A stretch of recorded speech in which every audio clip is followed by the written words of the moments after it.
Hello mga idol, dito sa bidyong ito, nakalaro natin si Bisaya Plays na kung saan nga kasama niya ang kanyang squad member.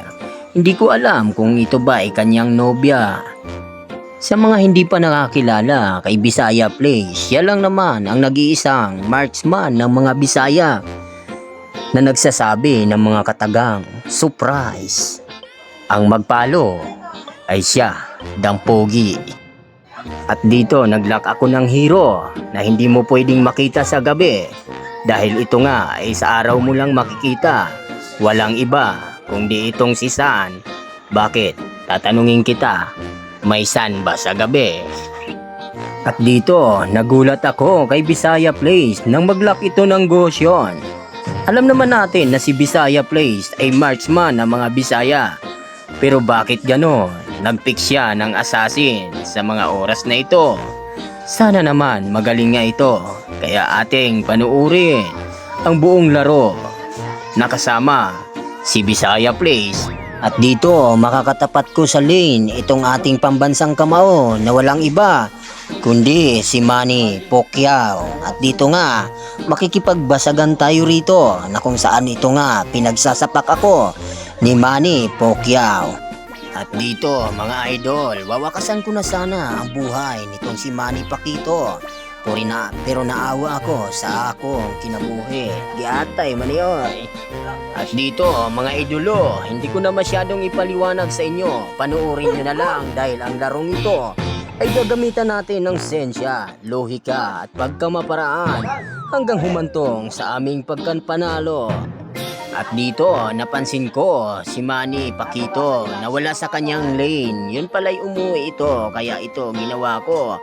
Binasag ko ang kanilang tore.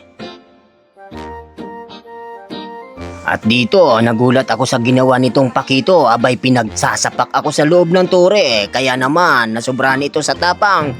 Kaya siya pa ay aking nabigyan. Sa muling pagkabuhay nitong Pacquiao, determinado itong wakasan ng aking kinabuhi. At nakita ko na nakasanib pa sa kanya si Angela, kaya wala akong magawa kundi ang tumakbo. Dito napaisip ako, baka isipin nyo na duwag ako, kaya ito pumalag ako sa dalawa. Kaya ayon, natigok ako. Dito, panoorin nyo ang gagawin nitong Pacquiao.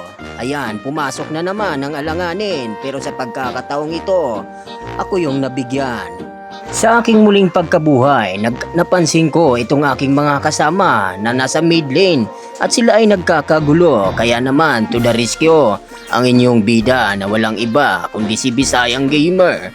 At dito napansin ko itong aking mga kasama, muli na naman silang nasangkot sa kaguluhan na kung saan nga to the rescue muli ang inyong bida. Ngunit sa pagkakataong ito, pati ang kinabuhi ko ay nadala ng aming mga kalaban. At dito nga guys, pinapakitaan tayo ni Bisaya Plays kung paano ang tamang paggamit at pagkombo gamit ang hero na walang iba kundi si Gusayon. At sa aking muling pagkabuhay, wala akong ibang ginawa kundi ang humingi ng tulong kay Lord. Kaya dali-dali namin itong kinuha. Kaya naman, panuorin nyo kung amin nga bang makuha ito. At kung umabot ka sa part ng video na ito guys, maaari ba akong makahingi ng palo sa iyo? Paluin mo na, abay baka paluin pa ng iba. At dito nga dumating yung core nila na si Pani. Pero ating makikita kung paano ito binura ni Gosyon. At dito mga idol, tuluyan na nga naming napasok itong base ng kalaban. Kaya naman, wala akong ibang inisip dito, kundi tower lock na sana. Ngunit nagawa pa nilang dipinsahan ang kanilang base. At ito ating makikita, what a nice hook by Kakashi. Napakagaling naman itong aking squad member na si Kakashi, aba. At dito nga mga idol, nag-tower lock na kami. Mahirap na, baka makambak pa. At kung bago ka pa lang dito sa aking page mga idol, abay baka pwedeng pindutin mo na yung follow button. At alam nyo naman na maaari nating gamitin ang katagang binibitawan ni Bisaya Plays na walang iba kundi ang magpalo. Pogi.